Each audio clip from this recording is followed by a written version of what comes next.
We'll primarily use it here in Louisville on our longer courtyards or like an alley or something where it's hard to access and get a pumper back there. We can stop at the end of that alley, drop the Y and take, a few hundred feet of 3-inch and then go through the backyard with our 1.75-inch. Every city has places where the engine just can't get close enough. Long courtyards, offset alleys, setback apartments, places where you can see the fire building, but the stretch is going to take some work. In Louisville, the answer is a simple idea. Get big water close. Drop the Y, then build your attack lines from there. Your courtyards, like dropping a gated Y in the middle of a courtyard and bringing a bundle of 1.75-inch attack lines up to 150 to 200 plus feet of hose so you can attack that without laying off a bunch of lines trying to get to the seat of the fire. Basically just take the tactics of high rise and turn them sideways. We get into some courtyards where you're 400 or 500 feet off the street, or could be, or to get to the farthest point of that. So majority of our companies have 3-inch attack to a Y, and then they have a bundle of 1.75-inch available, so they can take the bundle of 1.75-inch and put it on the shoulder. They lay it to a courtyard or close to the entrance of it.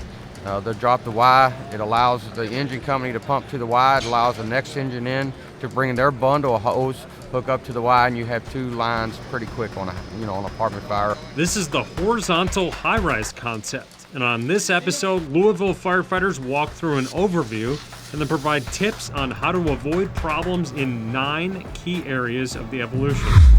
Initial arrival, deploying the Y and the bundle of hose, deploying the Crosslays, interior attack mistakes, nozzle choice, exposure protection, ventilation, search, specifically vacant buildings, and after suppression, checking for fire extension. Become a long lay expert on episode 13 of Fully Involved.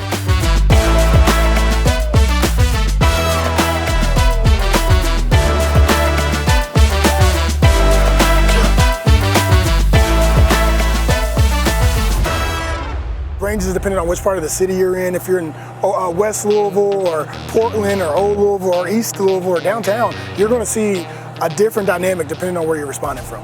The crew is in Louisville, Kentucky, looking at major access problems that you'll find in a city that dates back to 1778.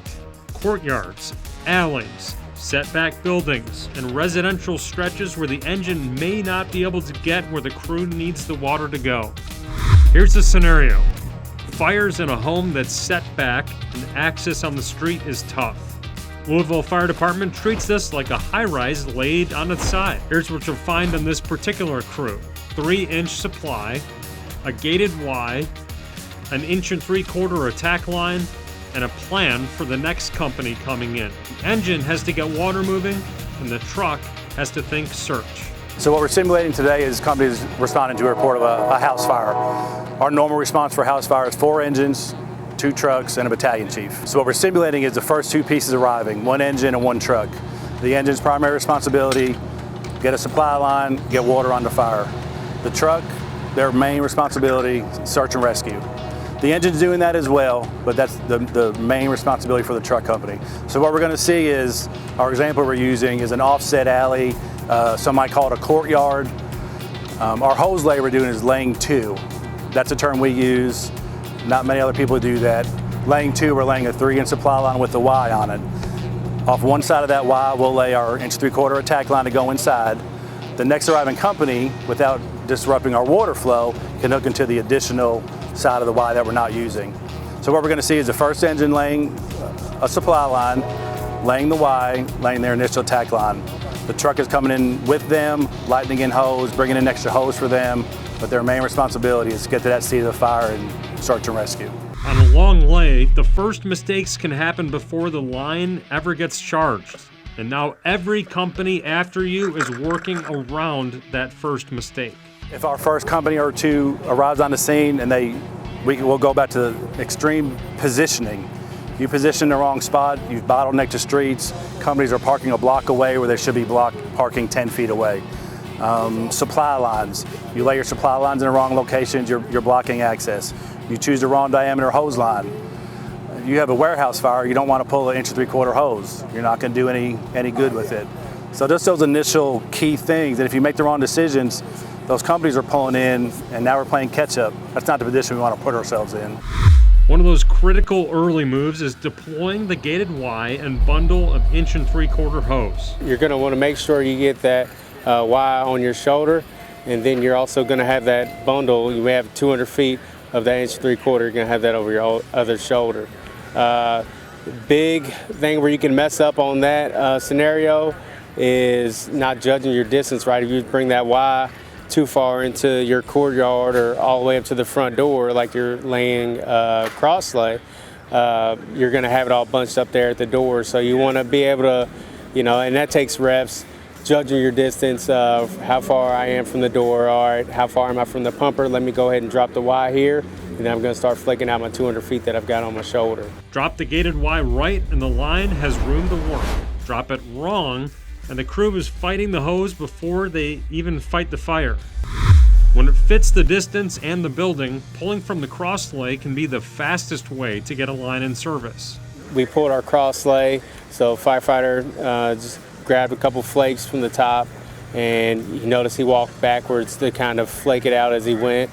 It's really smooth. Those guys are really good at laying their lines. Again, it comes from reps. Key to that is, sometimes you'll see people they'll try to grab the entire bundle off, like they're laying the Y. And again, that you can get bunched up taking that to the door, or it doesn't flake off correctly, and then you're scrambling to flake it out afterwards. Using that Crosslay, though, it's the quickest way to deploy a line. That's, they're pre-connected. Typically in Louisville, we have a 200-foot Crosslay and a 300-foot Crosslay. So you can grab the 300, and you get to the building and realize you don't need 300 feet. The sergeant can easily break it off, and you can, adjust from there on your distance. Once the line is in place, the next mistake can happen inside. A lot of times they shut the nozzle down too quick. They don't, you train to do little bursts of water and stuff like that, or if you're in a live training fire, you don't always put a lot of water on it. I think a lot of times we don't put enough water quickly enough on it, or they'll try to shut it down. And ventilation's a big key to us. We try to open up the roof, we try to open up the windows, and try to get this contamination out of the house as quickly as we can too. Stay on the ground, stay low for a little bit, put a lot of water on it, get the ventilation and the smoke out of there, and then see if the conditions continue to change. Nozzle choice can start a firehouse debate fast. Louisville's tradition is largely combination nozzles. We don't use a lot of smooth bores. We use, just history, I guess. We've always kind of had the adjustable gallon nozzle for a long time. The only smooth bores we really use are on our ladder pipes, or we do have some that we use for 3-inch, what we call our big pipe. Now let's head to TFT headquarters for a bonus tip about nozzle choice. I think there's a lot of departments that are struggling with an internal argument between going smooth bore or staying fog. And this nozzle checks a lot of boxes. It gives you a dispersed pattern. It's low operating pressure, meaning low reaction force. It's high volume. It's a solid bore stream. The fins can mechanically agitate foam. So if you're using more of a Class A foam, that's going to be a friendly option for you versus trying to do a foam tube. So you've got a few things on the Vortex that are unique. If you want to learn more about the Vortex nozzle or any other of our smoothbore suite, check out tft.com/shop. As the crew learned in episode 12, Louisville calls mean some of the tightest housing in the country, and with it, some critical exposure decisions. Tell me about what's happening right here before our eyes here. Well, in theory, like if you could pretend like there was a house 6 inches from what we're doing is put water on that exposure to protect it, which really you can't. It's hard to just like pretend like it's there. How important is it to have just like hit the right angle? I mean, it's relatively easy. Like if there's fire blowing out of a side onto an exposure, you put the water right on that exposure, right on the exposure. We don't fog those nozzles out and just set them in between the house. We make sure that water hits the exposure, because when you apply a fog nozzle in between the buildings, that's when you affect ventilation in a potentially negative way. If the fire can't vent, then what you're doing is you're making conditions worse on guys on the inside. And that fog nozzle in between the buildings doesn't always let it vent the way we want it to, right? So we put water right on the exposure, not just in between the buildings. Meanwhile, the truck company is busy making its decisions on arrival. Here's how this crew thinks about ventilation. Our first truck's assignment, as well as search and rescue, situationally, it depends, but nine times out of 10, they're gonna go to the roof, do vertical ventilation. You'll see that in the video. They'll use a roof ladder here. It's a little bit steeper pitch for safety reasons. Ventilate the roof, 4x4 hole, let the smoke out, let the heat out. Benefits our firefighters operating inside, benefits any victims we may not have found yet. That's the reason. We're also very aggressive with our vertical ventilation. As far as fire, we direct it through, the 3 elements of ventilation, whether that be air, pushing a fan through it, obviously, pushing water through it, but kind of fighting fire with fire determines the path of least resistance. So trying to find means of egress for it by way of good flow to get that smoke and it ventilated out. But obviously, horizontal and vertical ventilation, that's going to depend on the truck companies obviously getting to the roof, getting what they need to do to cut holes to get that good vertical ventilation through. But yeah, all in all, it's just rehearsing those tactics over and over. Water's one of the big things. Vertical ventilation takes the heat off of them. You can't side ventilate or open the windows, other you're going to create problems with your exposures. So try to confine that to the building by using water, take the heat off of them by using the vertical ventilation and stuff like that. You got to be tactical about where you ventilate because you can make conditions worse for the other buildings. So Why is that? just because of the direction you can push the fire and all gas and all that. The line, the roof, the windows, and the exposures are all connected. Winning for Louisville means a coordinated effort that doesn't sacrifice aggressiveness. When it comes to search, Louisville treats all buildings as occupied. That's not limited to just to Louisville. I'm sure this is a nationwide thing. Our fire response approach, we never treat a building as it's vacant, as it's not occupied. When we get dispatched and we make our response, we always want to make sure we're doing a thorough search, making sure there are no occupants inside. We also take account to target hazards, where we're always investigating other places as we're out on med runs, or surveying our first response area, and taking account of that might be a vacant structure, or that might be an abandoned building. And knowing going into that, our safety officers, our operation chiefs are going to make sure we're having the right tactics in place. Because inside some of those vacant structures, as many will know, you have dilapidated floors, you have ceilings that have collapsed, you have just things that are going to be an extra hazard other than just a fire.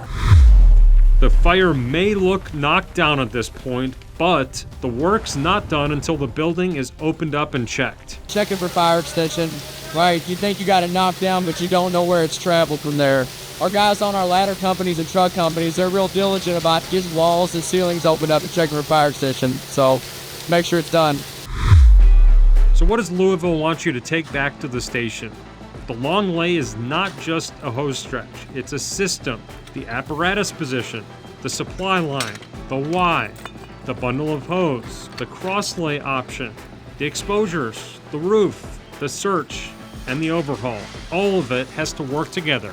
And the whole thing comes back to one simple idea. When the engine can't get to the fire, the water still has to. To win this scenario in your department, head to tft.com/demo and schedule a demo so you can see the equipment to make it happen.